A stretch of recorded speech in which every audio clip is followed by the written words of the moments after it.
Dari atas gerbang kota, Jenderal Ling Puyi memperhatikan dengan penuh seksama kereta keluarga Cheng. Terlihat di wajahnya betapa dia terobsesi dengan putri keluarga Cheng ini yang tidak lain adalah Cheng Shaoshang. Tibalah saatnya bagi keluarga Cheng menempati rumah baru mereka yang tentunya lebih luas dan megah.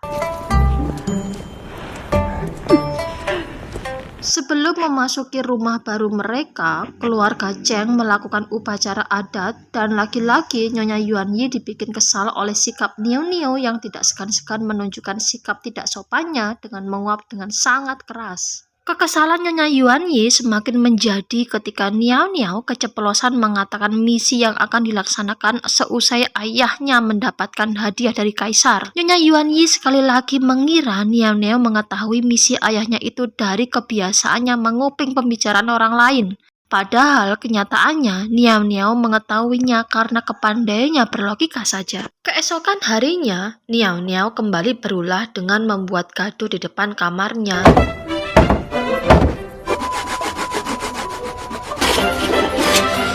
Nyonya Yuan Yi yang tidak tahan dengan suara gaduh itu segera berjalan menuju sumber suara itu. Ternyata Niao Niao sedang sibuk membuat ayunan. Nyonya Yuan Yi cukup terkejut dan juga kesal melihat kelakuan putrinya yang di luar kebiasaan seorang putri. Namun demikian, dia cukup takjub juga dengan kecerdikan putrinya kali ini. Akhirnya, yang ditunggu-tunggu pun tiba. Cheng Ze, putra kedua keluarga Cheng yang juga menjadi pejabat istana, beserta istrinya, akhirnya bisa kembali ke rumah dan berkumpul bersama.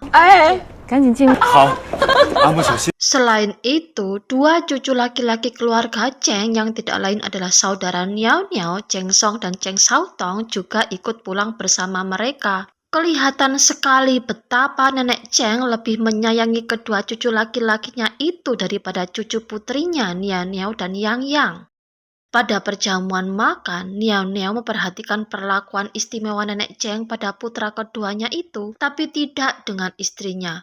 Seperti biasa, melihat kelakuan janggal nenek Cheng itu, rasa ingin tahu Niao Niao mendorongnya bergosip dengan Cheng Shaotong. Tapi tak lama kemudian dia ditegur ibunya untuk berhenti membicarakan orang. Malam harinya, keluarga Cheng mengadakan pesta kembang api di halaman rumah mereka. Tiga bersaudara Cheng terlihat sangat antusias berjalan menuju halaman hendak melihat pesta itu. Tapi tanpa sengaja mereka mendengar ibu mereka membicarakan kelakuan buruk Niao Niao di depan bibi kedua mereka. Tentu saja Niao Niao tersinggung, dia pun memutuskan untuk kembali ke kamarnya. Sementara itu di istana, Jenderal Ling Puyi yang di istana dipanggil dengan nama Yi Sheng merengsek masuk di acara perjamuan minum ayahnya dengan wajah sangat marah. Dengan tegas, dia menolak dinikahkan dengan Putri Yu Chang karena memang dia tidak tertarik padanya. Tak berapa lama, datanglah Putri Yu Chang dengan wajah gembira.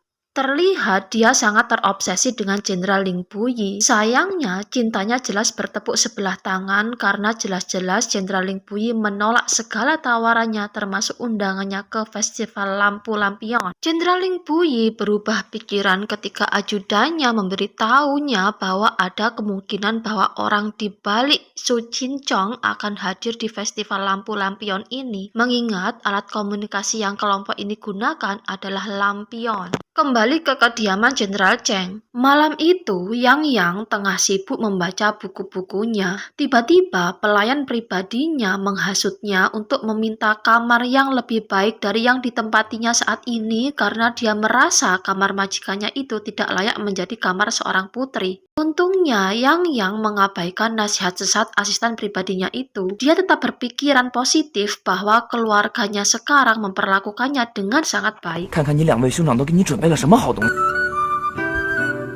Cheng Shaotong dan Cheng Song memberi oleh-oleh pada adik perempuan mereka, Cheng Shaoshang, berbagai macam hadiah cantik.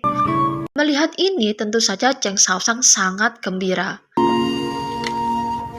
Cheng Shaotong sungguh prihatin melihat meja belajar Cheng Shaoshang yang seperti meja anak kecil. Dia pun menawarkan mejanya yang sudah tidak dipakainya tapi masih bagus untuk Cheng Shaoshang. Tentu saja Cheng Shaoshang menerima tawaran saudaranya ini. Disuruhnya Liang Feng dan beberapa pelayan lainnya untuk mengambil meja itu. Namun sayang, ketika mau kembali ke kamar Cheng Shaoshang, Liang Feng dan pegawai lainnya dihadang oleh beberapa pelayan Yang. Ternyata mereka menginginkan meja yang dibawa oleh Liang Feng. Dengan tanpa merasa bersalah, pelayan muda Yang mengambil meja dari tangan Liang Feng. Tentu saja Liang Feng tidak terima. Terjadilah perkelahian antara pelayan Cheng Shaoshang dengan pelayan Yang. Di tempat lain, Nyonya Yuan Yi sengaja diarahkan ke tempat terjadinya perkelahian antar pelayan di rumahnya oleh pelayan tua Yang. Dan benar saja, di tengah perjalanannya, Nyonya Yuan Yi mendengar terjadinya keributan dan segeralah dia menghentikan perkelahian antar pelayan itu.